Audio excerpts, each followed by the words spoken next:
और अब आपको दिखाते हैं 11 अरब डॉलर का हिसाब देना है। जी हां, 11 अरब डॉलर के हेराफेरी गलत आंकड़े देकर पाकिस्तान आईएमएफ के सामने बुरी तरह से घिर गया है।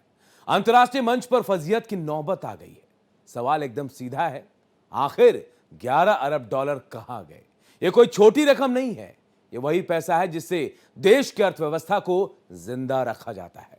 और अब आईएमएफ ने कड़े लहजे में जवाब मांगा है। क्या पाकिस्तान ने आंकड़ों के साथ जानबूझकर खेल किया, या फिर यह प्रशासनिक लापरवाही है जिसकी कीमत अब पूरी दुनिया के सामने पाकिस्तान को चुकानी पड़ेगी? आज हम खोलेंगे वो पूरा हिसाब किताब जो आईएमएफ को भी शक में डाल गया। बने रहिए हमारे साथ, क्योंकि ये सिर्फ एक देश की गलती नहीं, यह आर्थिक पारदर्शिता पर सीधा हमला है। देखिए रिपोर्ट।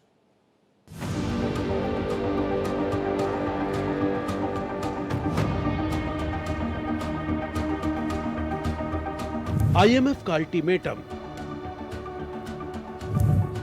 11 अरब का हिसाब दो। गलत आंकड़ों में फंसा पाकिस्तान।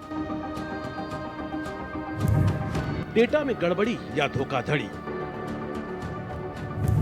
आंकड़े अलग, हकीकत जुदा। 11 अरब डॉलर की रहस्यमयी गड़बड़ी। पाकिस्तान लंबे समय से आर्थिक बदहाली का शिकार है और उसकी गाड़ी कर्ज के भरोसे चल रही है। पड़ोसी देश को दनादन लोन देने वाला अंतर्राष्ट्रीय मुद्रा कोष यानी आईएमएफ अब कंगाल पाकिस्तान से खासा नाराज है। दरअसल पाकिस्तान ने उसकी आर्थिक मदद करने वाले इस वैश्विक संस्था को ही गलत डेटा दे दिया, जिससे नाराज आईएमएफ ने पाकिस्तान सरकार से साफ कहा कि वो अपने व्यापार आंकड़ों में 11 अरब डॉलर की हेरफेर का सार्वजनिक रूप से खुलासा करे और उनका समाधान करे। एक रिपोर्ट के मुताबिक पाकिस्तान की सरकारी संस्थाओं ने बीते 2 सालों में हेराफेरी भरे आंकड़े रिपोर्ट किए।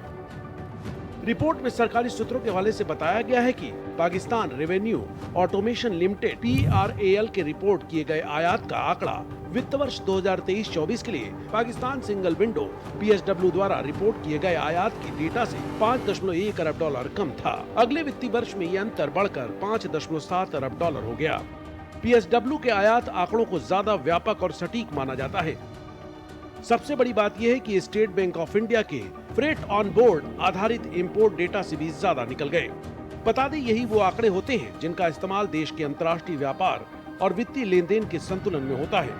आईएमएफ ने अपनी समीक्षा मीटिंग शुरू होने से पहले पाकिस्तान स्टेटिस्टिक्स ब्यूरो PBS से संपर्क किया था। इसके बाद में योजना एवं विकास मंत्रालय के साथ चर्चा की गई। बैठकों के दौरान आईएमएफ ने कहा कि पाकिस्तान व्यापार आंकड़ों में विसंगतियों और कार्यप्रणाली में बदलाव को स्पष्ट करने के लिए एक स्पष्ट संचार नीति का इस्तेमाल करे, जिससे कि सरकार और डेटा यूजर्स के बीच अविश्वास को रोका जा सके। वही रिपोर्ट की माने तो पाकिस्तानी अधिकारियों ने खुद इस गलती को माना है। उनके मुताबिक जिनेवा स्थित अंतर्राष्ट्रीय व्यापार केंद्र को दिए गए व्यापार आंकड़े व्यापक नहीं थे। इसके साथ ही उन्होंने ये भी कबूल किया कि इस डेटा में जो कुछ आयात आंकड़े गायब थे। उन्होंने सुझाव देते हुए कहा कि कम रिपोर्टिंग के आंकड़े मुख्य व्यापार आंकड़े स्रोत के रूप में PRAL से PSW में परिवर्तन का परिणाम थे। PRAL जहां फेडरल बोर्ड ऑफ रेवेन्यू के तहत आता है, जबकि PSW एक इंडिपेंडेंट लीगल यूनिट है। इसमें ज्यादातर कस्टम ऑफिसर्स शामिल होते हैं। PSW डेटा देश के सभी इंपोर्ट एंट्री को कवर करता है। फ्रेट ऑन बोर्ड आधारित इंपोर्ट डेटा से भी ज्यादा निकल गए। बता दें, यही वो आंकड़े होते हैं जिनका इस्तेमाल देश के अंतर्राष्ट्रीय व्यापार और वित्तीय लेन देन के संतुलन में होता है। आईएमएफ ने अपनी समीक्षा मीटिंग शुरू होने से पहले पाकिस्तान स्टेटिस्टिक्स ब्यूरो PBS से संपर्क किया था। इसके बाद में योजना एवं विकास मंत्रालय के साथ चर्चा की गई। बैठकों के दौरान आईएमएफ ने कहा कि पाकिस्तान व्यापार आंकड़ों में विसंगतियों और कार्यप्रणाली में बदलाव को स्पष्ट करने के लिए एक स्पष्ट संचार नीति का इस्तेमाल करे, जिससे कि सरकार और डेटा यूजर्स के बीच अविश्वास को रोका जा सके। वही रिपोर्ट की माने तो पाकिस्तानी अधिकारियों ने खुद इस गलती को माना है। उनके मुताबिक जिनेवा स्थित अंतर्राष्ट्रीय व्यापार केंद्र को दिए गए व्यापार आंकड़े व्यापक नहीं थे।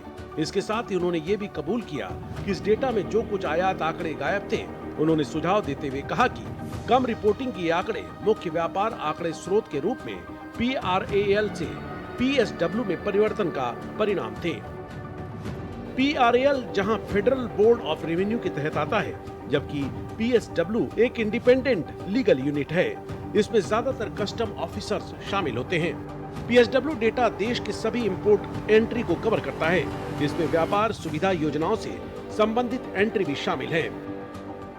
इससे अलग पीआरएल के डेटा सेट में कच्चे माल के साथ ही दूसरी कई कैटेगरी शामिल नहीं है। बता दें, $11 अरब से जुड़ी ये हेरफेर तब सामने आई जब अधिकारियों ने पाकिस्तानी आयातकों और चीनी निर्यातकों के बताए गए व्यापार आंकड़ों की जांच शुरू की।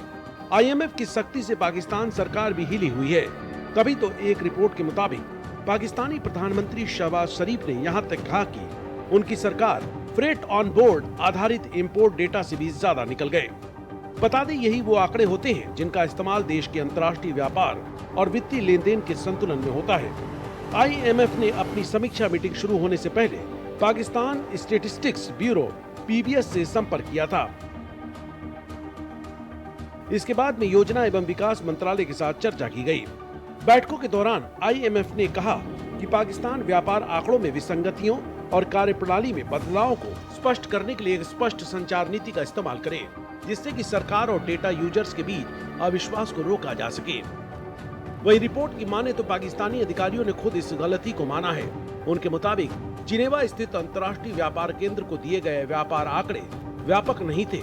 इसके साथ ही उन्होंने ये भी कबूल किया कि इस डेटा में जो कुछ आयात आंकड़े गायब थे। उन्होंने सुझाव देते हुए कहा कि कम रिपोर्टिंग के आंकड़े मुख्य व्यापार आंकड़े स्रोत के रूप में पीआरएल से पीएसडब्ल्यू में परिवर्तन का परिणाम थे। पीआरएल जहां फेडरल बोर्ड ऑफ रेवेन्यू के तहत आता है, जबकि पीएसडब्ल्यू एक इंडिपेंडेंट लीगल यूनिट है। इसमें ज्यादातर कस्टम ऑफिसर्स शामिल होते हैं। पीएसडब्ल्यू डेटा देश के सभी इंपोर्ट एंट्री को कवर करता है। इसमें व्यापार सुविधा योजनाओं से संबंधित एंट्री भी शामिल है। इससे अलग पीआरएल के डेटा सेट में कच्चे माल के साथ ही दूसरी कई कैटेगरी शामिल नहीं है। बता दें, $11 अरब से जुड़ी ये हेरफेर तब सामने आई जब अधिकारियों ने पाकिस्तानी आयातकों और चीनी निर्यातकों के बताए गए व्यापार आंकड़ों की जांच शुरू की। आईएमएफ की सख्ती से पाकिस्तान सरकार भी हिली हुई है। तभी तो एक रिपोर्ट के मुताबिक पाकिस्तानी प्रधानमंत्री शहबाज शरीफ ने यहाँ तक कहा कि उनकी सरकार अंतर्राष्ट्रीय मुद्रा कोष पर निर्भरता खत्म करने के लिए कदम बढ़ा रही है। उन्होंने मलेशियाई प्रधानमंत्री अनवर इब्राहिम के साथ एक ज्वाइंट प्रेस कॉन्फ्रेंस में बोलते हुए कहा कि इसके लिए मलेशिया के साथ आर्थिक सहयोग बढ़ाया जाएगा और पाकिस्तान मलेशिया की साझेदारी के साथ आईएमएफ को हमेशा के लिए टाटा बोलने की तैयारी में है।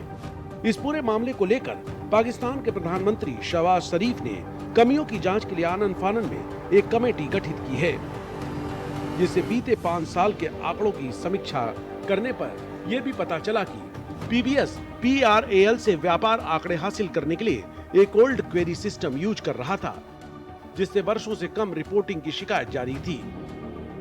इसमें सबसे ज्यादा कमियां कपड़ा सेक्टर में देखने को मिली, जहां करीब $3 अरब के आयात पेश किए गए। आधिकारिक आंकड़ों से करीब $3 अरब के आयात पेश किए गए आधिकारिक आंकड़ों से गायब थे। वित्त वर्ष 2023-24 में मेटल के आयात को भी लगभग $1 अरब कम बताया गया।